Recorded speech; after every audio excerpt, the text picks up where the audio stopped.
ਸਤਿ ਸ਼੍ਰੀ ਅਕਾਲ ਜੀ। ਤੁਸੀਂ ਦੇਖ ਰਹੇ ਹੋ ਫਾਸਟ ਵੇ ਨਿਊਜ਼ ਚੈਨਲ। ਮੈਂ ਗੁਰਜੀਤ ਸਿੰਘ ਸੰਧੂ। ਅਸੀਂ ਹਰ ਰੋਜ਼ ਕਿਸੇ ਨਾ ਕਿਸੇ ਸ਼ਖਸ ਨਾਲ ਤੁਹਾਡੀ ਮੁਲਾਕਾਤ ਕਰਵਾਉਂਦੇ ਰਹਿੰਦੇ ਹਾਂ। ਹੁਣ ਵੀ ਸਾਡੇ ਵਿਚਕਾਰ ਨੈਸ਼ਨਲ ਕਿਸਾਨ ਲੀਡਰ ਰਾਕੇਸ਼ ਟਕੈਤ ਪਹੁੰਚੇ ਹੋਏ ਨੇ।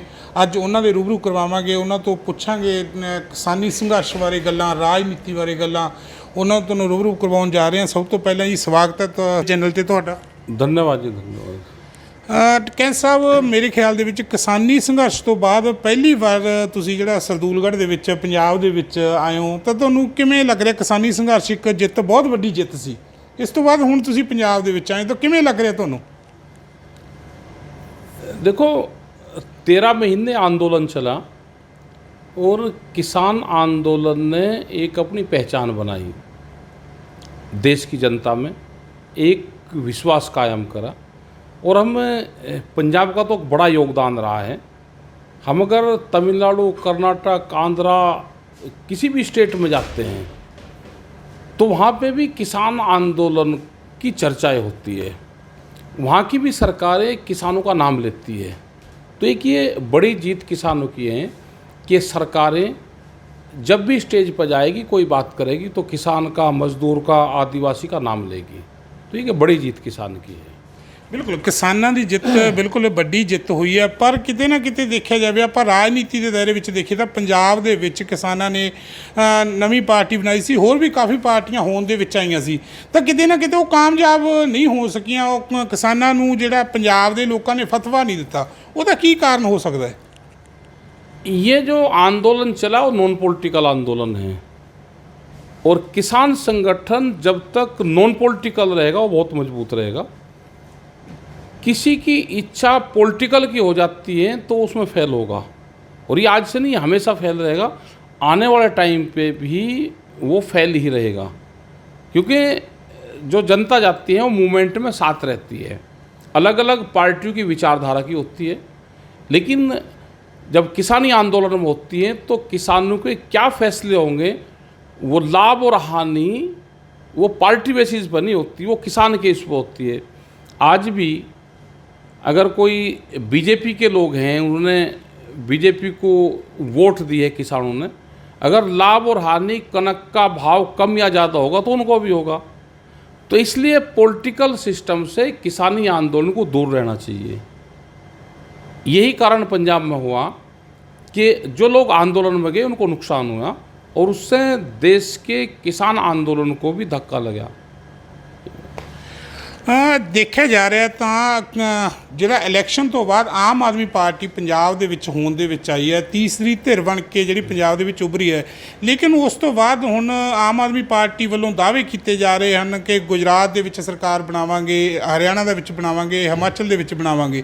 ਪਰ ਜੇ ਗੱਲ ਕੀਤੀ ਜਾਵੇ ਹਰਿਆਣਾ ਦਾ, SYL ਦਾ ਜਿਹੜਾ ਮੁੱਦਾ ਹੈਗਾ, ਹਰਿਆਣੇ ਨੂੰ ਪਾਣੀ ਦੇਣ ਦੀ ਗੱਲ ਜਿਹੜੀ ਆਮ ਆਦਮੀ ਪਾਰਟੀ ਵੱਲੋਂ ਕੀਤੀ ਜਾ ਰਹੀ ਹੈ, ਕਿੰਨਾ ਕੁ ਇਹ ਜਾਇਜ਼ ਹੈ? ਕਿਉਂਕਿ ਪੰਜਾਬ ਦਾ ਪਾਣੀ ਹਰਿਆਣੇ ਨੂੰ ਦੇਣਾ ਆਮ ਆਦਮੀ पार्टी बनने तो बाद ये एक पॉलिटिकल बड़ा इशू है, और इसमें जो आम किसान है वो तो इसमें पंजाब और हरियाणा का नहीं उलझता आपस में, लेकिन ये पॉलिटिकल बयानबाजी का ज़रूर होता है।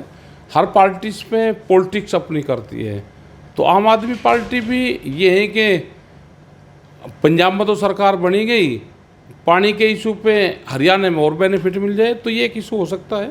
ये पूर्ण रूप से पॉलिटिकल इशू है, और ये बहुत दिन से इशू चला हुआ है। कितना किते ये नहीं लग रहा भी SYL ਦਾ ਮੁੱਦਾ ਲੈ ਕੇ ਹਰਿਆਣੇ ਦੇ ਵਿੱਚ ਜਿਹੜੀ ਆਮ ਆਦਮੀ ਪਾਰਟੀ ਵੱਲੋਂ ਸਰਕਾਰ ਬਣਾਉਣ ਦਾ ਇੱਕ ਲਾਲਚ ਦਿੱਤਾ ਜਾ ਰਿਹਾ ਹੈ? अच्छा, पॉलिटिकल पार्टी तो भाई अपनी बात तो करती है, वोट देश में कैसे मिलेगी यही फार्मूला तो देश में लागू है। भाई एक ही चीज़ पे हिंदुस्तान में रिसर्च हो रही है कि वोट कैसे मिलनी है, और हर पॉलिटिकल पार्टी वोट कैसे मिले उस फार्मूले पर काम करती है, उसी पे ये काम कर रहे हैं।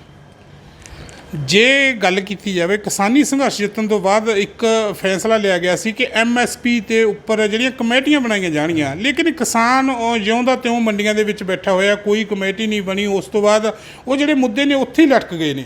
ਉਹਨਾਂ ਵਾਸਤੇ ਕੀ ਕਹੋਗੇ? हमने एक चिट्ठी भारत सरकार को लिखी है, और भारत सरकार को ये कहा है कि एमएसपी जो गारंटी कानून बनेगा उसमें जो 2 मेंबर लेने की आप बात कर रहे हैं, 2 से 3 मेंबर, हमने चिट्ठी में लिखा कि उसका रेफरेंसेस आप पूरा दे दो कमेटी का, इसका अध्यक्ष कौन रहेगा, कितने मेंबर रहेंगे, कितना दिन का इसका कार्यकाल रहेगा, क्या इसको पावर्स रहेगी।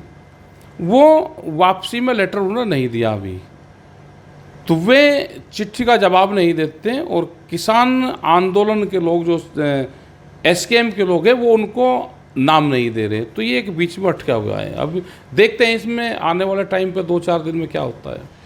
चिट्ठी ਦਾ ਜਵਾਬ ਨਾ ਦੇਣਾ ਕਿਤੇ ਨਾ ਕਿਤੇ ਕਿਸਾਨੀ ਸੰਘਰਸ਼ ਨੂੰ ਜਾਂ ਕਿਸਾਨਾਂ ਨੂੰ ਕਿਤੇ ਗੁੰਮਰਾਹ ਕਰਨ ਵਾਲੀ ਗੱਲ ਤਾਂ ਨਹੀਂ ਸਾਹਮਣੇ ਆ ਰਹੀ। यही लगता है कि अगर उस कमेटी के 11 मेंबर हुए और 3 मेंबर एसकेएम के हुए और उन्होंने 8 मेंबर अपने ले लिए, तो वे बहुमत के आधार पे ये लगता है कि जो कमेटी बनाएंगे बहुमत के आधार पे फिर जो एमएसपी के इशू को वे सरकार के पक्ष में लेकर जाएंगे और ये कहेंगे जी 8 लोग ये चाहते हैं और 3 लोग ये चाहते हैं, तो बहुमत के आधार पे किसानों को हराने का काम करेंगे। ਹੁਣ ਵੀ ਇਲੈਕਸ਼ਨ ਹੈ ਜਿਹੜੇ ਵੱਖ-ਵੱਖ ਸਟੇਟਾਂ ਦੇ ਵਿੱਚ ਜਲਦੀ ਹੋਣ ਜਾ ਰਹੇ ਨੇ, ਤਾਂ ਕਿਸਾਨਾਂ ਨੂੰ ਤੁਸੀਂ ਕੀ ਮੈਸੇਜ ਜਿਹੜਾ ਦੇਣਾ ਚਾਹੋਗੇ ਵੀ ਆਪਾਂ ਨੂੰ ਪੋਲੀਟੀਕਲ ਇੰਟਰਫੇਅਰ ਕਰਨਾ ਚਾਹੀਦਾ ਜਾਂ ਨਹੀਂ, ਕੀ ਮੈਸੇਜ ਹੈ ਤੁਹਾਡਾ? आंदोलन के रास्ते पे किसानों को चलना चाहिए। पॉलिटिकल में किसान संगठन उलझ जाएंगे। हमने बार बार ये कहा कि किसानी इशू पॉलिटिकल इशू नहीं है, किसानी इशू आंदोलन का इशू है।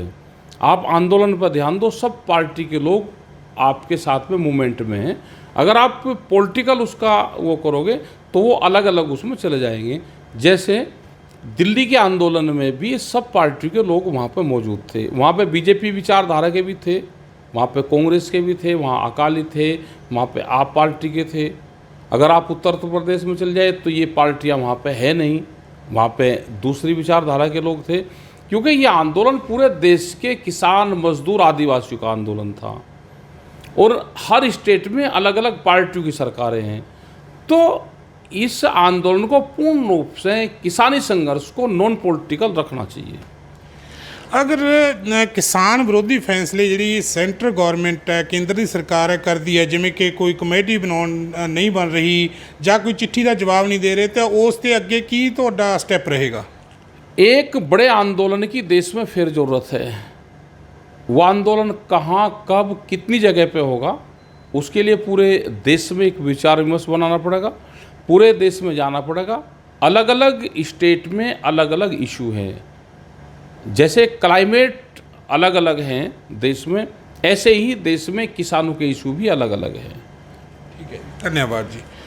ਤੁਸੀਂ ਰਕੇਸ਼ ਟਕੈਤ ਜੀ ਤੋਂ ਸੁਣਿਆ ਮੁਸ਼ਕਲਾਂ, ਕਿਸਾਨਾਂ ਦੀਆਂ ਮੁਸ਼ਕਲਾਂ, ਉਹਨਾਂ ਨੂੰ ਆਉਣ ਵਾਲੀਆਂ ਮੁਸ਼ਕਲਾਂ ਔਰ ਪੋਲੀਟੀਕਲ ਮੁੱਦਿਆਂ ਬਾਰੇ ਸੁਣਿਆ। ਸਰਦੂਲਗੜ੍ਹ ਤੋਂ ਕੈਮਰਾਮੈਨ ਸੰਜੀਵ ਸਿੰਘਲਾ ਦੇ ਨਾਲ ਗੁਰਜੀਤ ਸਿੰਘ ਸੰਧੂ ਦੀ ਖਾਸ ਰਿਪੋਰਟ।